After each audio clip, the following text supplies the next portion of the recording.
Hey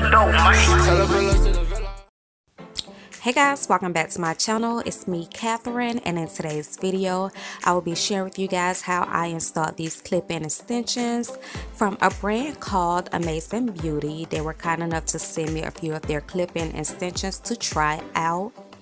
Also guys, this was my first time trying the clip-in extensions, so it was a struggle at first, but overall I absolutely love this hair. It's super soft, and yeah, if you guys are interested in seeing how I installed them, then of course continue watching.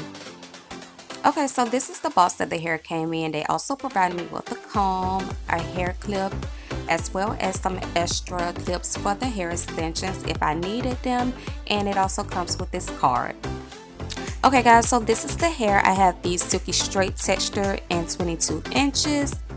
Also guys, just to let you know, only 10 clip-ins come in this, so if you like fuller hair, I would definitely recommend you purchasing 2 sets just to get that fullness. But I am done talking, so I'll just let you guys watch.